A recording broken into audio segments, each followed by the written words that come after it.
Welcome to the LeaderCast podcast, a weekly deep dive into the stories that transformed our guests into leaders worth following. I'm your host, Joe Boyd. If you've been enjoying the podcast, thank you so much for being a listener. One simple thing you can do to help us out is leave a review wherever you listen. Today's guest is Jesse Kaiser. He's a lifelong entrepreneur who's used the franchise model to build a huge brand and business for himself. He wanted to be rich and successful when he was a kid, and then he found out there's a better way to measure success. Hi, Jesse Kaiser. Welcome to the LeaderCast podcast. Excited to have you and excited to meet you today. Thanks for having me. I know that you're an entrepreneur, so am I, but you've taken a different path through franchising. Could you tell the listeners just a little bit about what you do? Yeah, absolutely. So I live in St. Louis, Missouri. I am a multi-brand, multi-unit franchisee. So what that really translates into is I own locations of multiple different brands and in different states. So right now I've got Ideal Image medical spas. I've got Sport Clip haircut salons. Those are in 5 states each, respectively, in different states too. And then OxyFresh carpet cleaning. We have the entire St. Louis DMA, so that covers part of Missouri and part of Illinois. And in my past lives, I've been a franchisee of Little Caesars Pizza that covered Southern Illinois and Western Kentucky, and Valpak. It's a marketing franchise. It's a blue envelope. Most women know about it in the suburbs because they're the ones that open it up and go through all the local coupons. I opened a dormant market in Southern Illinois in 2008 and ran that until about 2011. Well, it sounds like maybe you're the sort of person that likes variety. Is that fair? You know, I get asked that question a lot because especially in franchising, these big multi-unit, multi-brand operators, they try to stay in a particular lane. Yeah. So if it's food, they probably have like 5 different concepts and 200 locations, right, but it's all food. And so I'm in such various things. And the advice I give anyone is when you're looking at going into any business as an owner, there's 2 things you really fundamentally need to understand. And if you do understand those things very well, you're probably going to be successful minus everything else. And that is understanding who the ideal customer is, and more importantly, who the ideal employee is. Okay. And I give Chick-fil-A as a wonderful example because their chicken sandwich is fine. I like eating it, but it's not the best chicken sandwich I've ever had. So why do they have a drive-through line that's 3 times as long as everyone else's? Yeah. Well, it's because they hired employees that non-traditional fast food people want to interact with. They don't have it's fried chicken. It's not healthy, right? It's no more healthier than Popeyes, McDonald's, or Burger King. But it's the experience that the customer and the employee are interacting with each other that makes the difference. So if you understand those 2 things, you'll be successful. If you kind of know one and you really only know the other one, you're going to struggle a bit because can you imagine Chick-fil-A trying to do what they do with Burger King employees? Yeah. It just wouldn't work. Yeah. I'm thinking 2 things. It's a very great compliment to Chick-fil-A for their culture, for sure. We have on our LeaderCast 365 platform, we actually have a ton of Chick-fil-A owner operators. So I'm going to get all sorts of emails saying it is the best chicken sandwich. And I'm going to forward them all to you. It's a pretty good sandwich, don't get me wrong. Let me assume that when you were like in high school, you weren't dreaming of having a bunch of franchises. Maybe you were. Well, I always dreamed of being rich and powerful and influential, right? Yeah. So like does every kid. I knew I wanted to be a business owner. Okay. Had no idea what type of business. I had some mentors. My parents are management. You know, they work for school districts or larger companies. They weren't entrepreneurs. So I was running into other friends, dads and moms that were entrepreneurs. And it's like, they lived in a bigger house. They had a nicer car. Yeah. They vacationed more often. And I was just like, there's a difference here. Where's the disconnect? And it really had to do with, you know, are you the employee or the employer is what I fundamentally got out of that. I guess one of the things I like in the last, say, 20 years, I feel like there's been, it's cool to be an entrepreneur and to start new things, right? Yeah, every out of work dude is a entrepreneur. Yeah. Some of that is there are folks that are wired that they have to put their own mark in the world and create a new thing or put a dent in the universe, all this kind of stuff. You've seemed to be content you don't have to create a new concept. You're kind of content building businesses out of concepts that already exist. I wonder if you see Yeah. that tension or. Well, my observation is for companies to be really big and expansive and pivotable, there is a simplifier and there is a multiplier that are working together. Okay. I give Apple, you have Steve and Wozniak. Yep.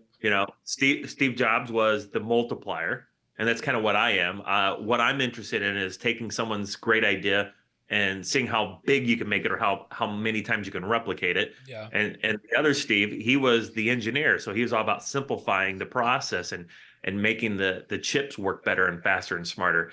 I could think of Bill Gates with his partner Paul Allen was the same way. I have that with my brother. He's a simplifier. I'm definitely the multiplier. But the franchisor-franchisee relationship is exactly the same thing.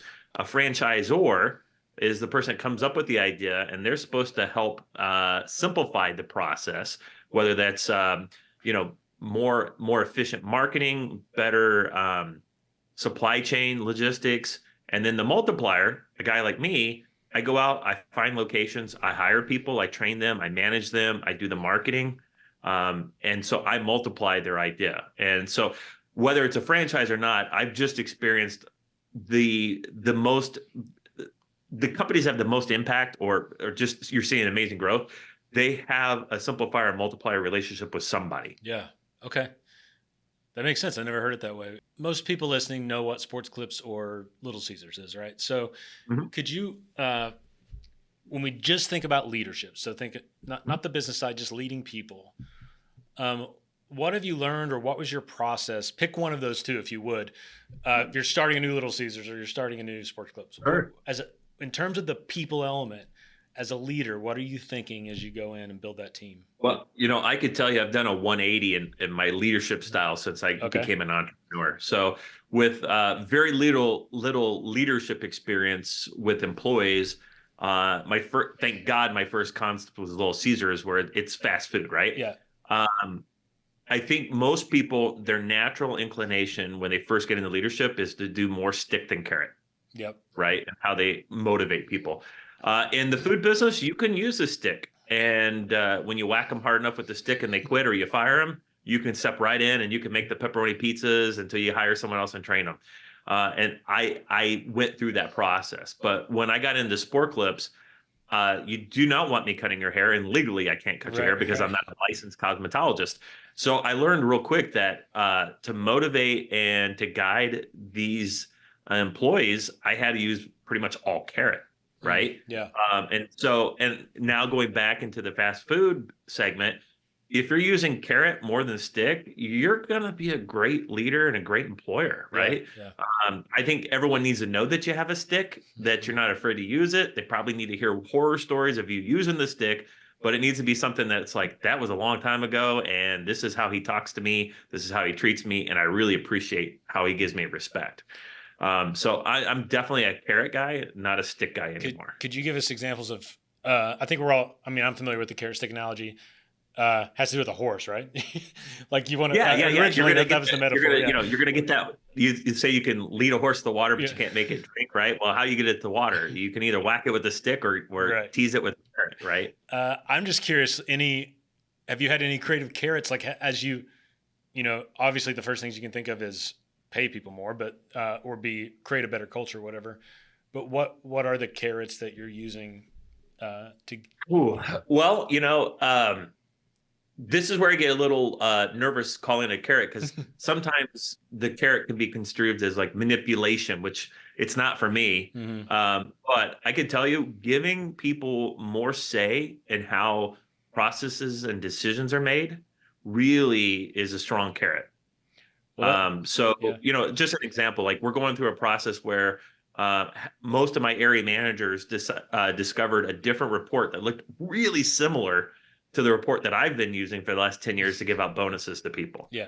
And they're like, well, we told everyone it was this one. And I was like, well, let's find out what the difference is on the report because it's a third-party vendor that does the report. Mm-hmm. And I'm like, let's find out what the difference. She's like, well, I've got one manager that's under assumption that their bonus is going to be this. And I was like, you know what? Their bonus is that. That's not the issue, right? This isn't about me trying to save a couple $100 or $1,000 for a bonus. It's about just being really consistent and having them know where the report comes so they can run it themselves and they can see how they're doing. I don't have to be the guy giving them the good news or the bad news. They can just check on their own. So, I mean, that's an example of using the carrot more than the stick, is getting people so they can come to you with their own ideas. When they internalize something, they own it. Yeah. And at that point, you don't have to do anything but just give them guardrails so they don't run off the cliff in the wrong direction, right? Other than that, it's so much better to, how would I say this? It's very hard to motivate people consistently.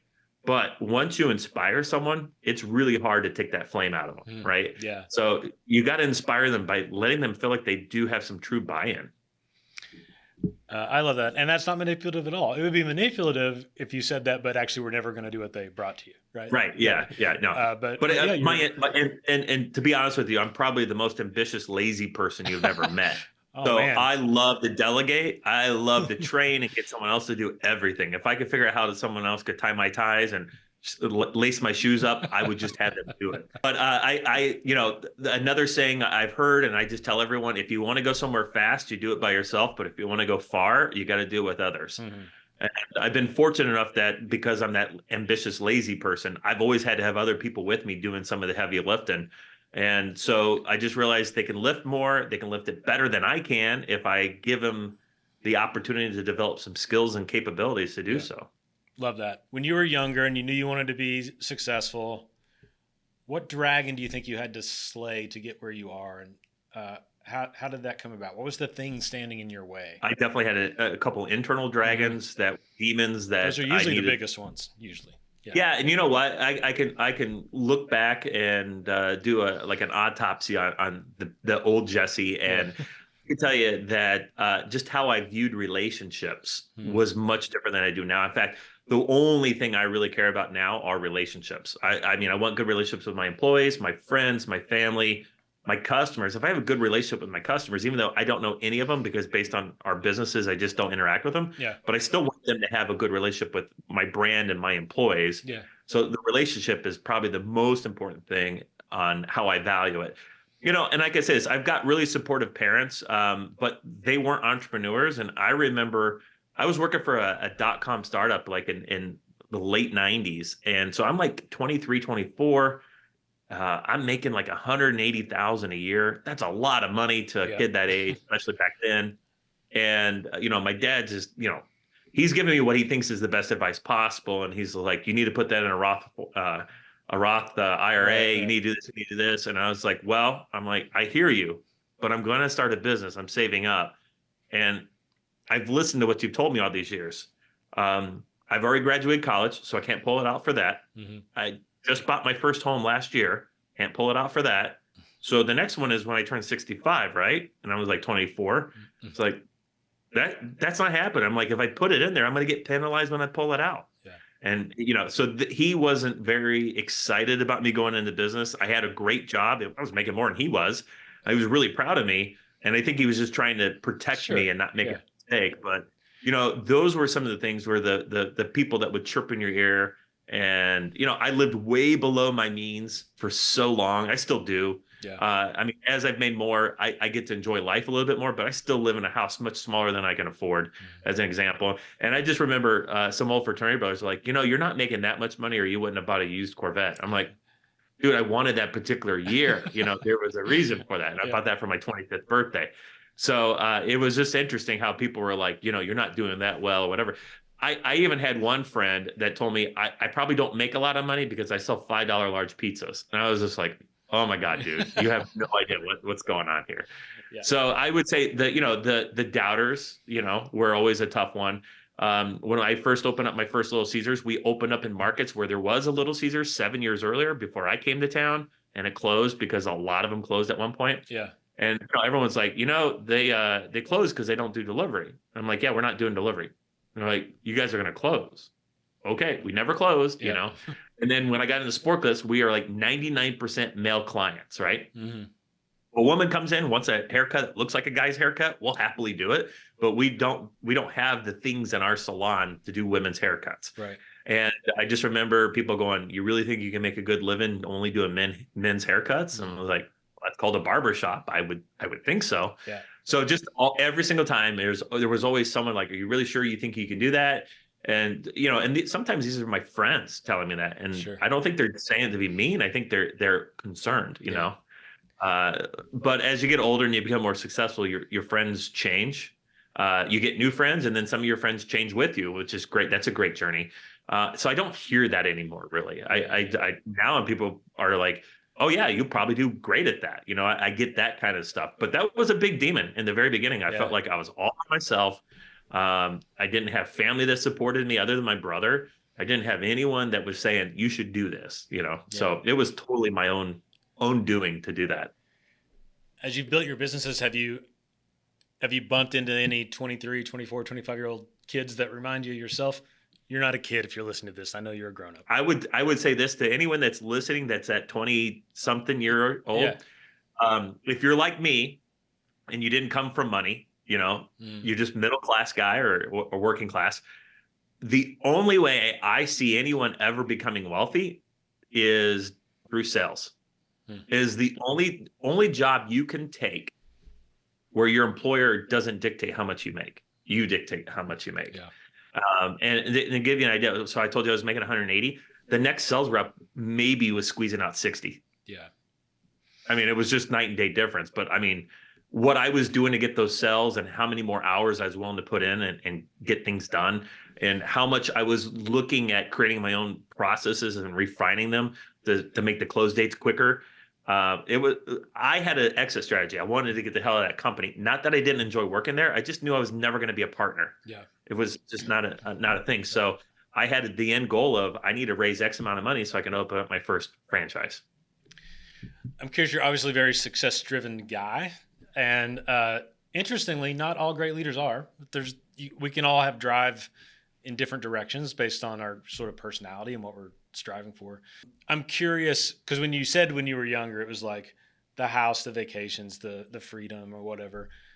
And obviously that's still there, but when you think about the future now, does success have a different definition for you than it did when you were And it goes back to what I value the most now is relationships, right? Yeah. So from this day forward, my goal in life is to have to have relationships be as wide and as deep as possible. So with as many quality people as I can get my hands on, and then as deep down in the quality of that relationship as possible.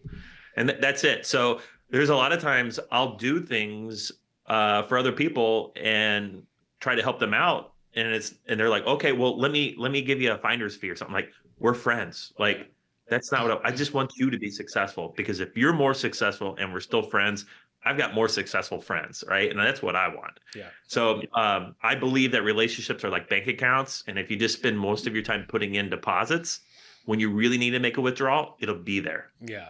I agree. And that's the advice I give all my young managers is like, you need to make deposits in the relationship with all your team members, because some point you're going to make a need to withdraw. And if you've not made enough deposits, it's going to be, you're bankrupt. Yeah.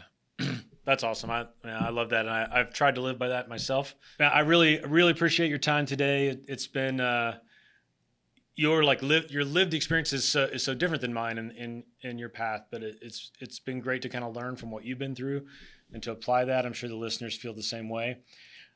Some folks might want to get in touch with you. They just resonate with you, or maybe they want to help you launch a franchise. Who knows? So if folks want to get in touch with you, what's the best way to do that? You can get a hold of me on LinkedIn. I'm on all the social medias, Facebook, Jesse, Jesse, Keyser, Keyser. I'm pretty easy on a Google search to find with podcasts like this or articles I've contributed to. And I'm always interested in meeting other entrepreneurs. I will tell you, one of the things that I'm really excited about, reason why I reached out to you initially, I was asked to be the chair of the multi-unit franchise conference that's going to be in Vegas, March 19th through the 22nd. Okay. Jim Collins is our keynote speaker. Yep.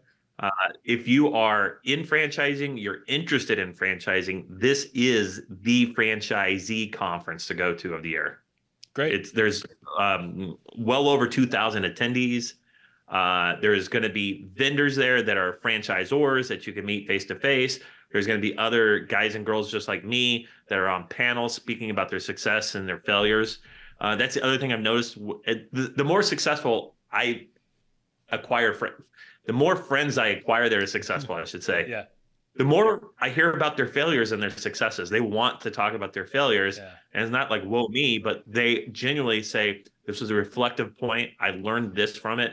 I hope you can learn from this so you don't have to have that failure. Yeah. And I try to share those things too. Like I talked about, if I could go back and do that all over again, I would totally do that different, because I've got relationships now that there's nothing I would trade for. Right. And I'm just thinking there was some really good people in my life in my 20s that I burnt bridges with because it was convenient to burn that bridge versus to keep it going. So that would be one advice I give anyone that's listening is don't burn bridges. Even if you disagree, just respect that their opinion is different. Yeah. And you don't have to annihilate them with the facts that you have, because I was really good at that. You don't have to be right. Yeah. Jesse, it was really fun to meet you. Maybe I love to go to Vegas. I'm there all the time. Maybe I'll come find you in March. I would love that. Yeah. It's at Caesar's Palace. Okay. You've got my contact information. So if you ever want to meet up, I'd be happy to introduce you to a lot of people.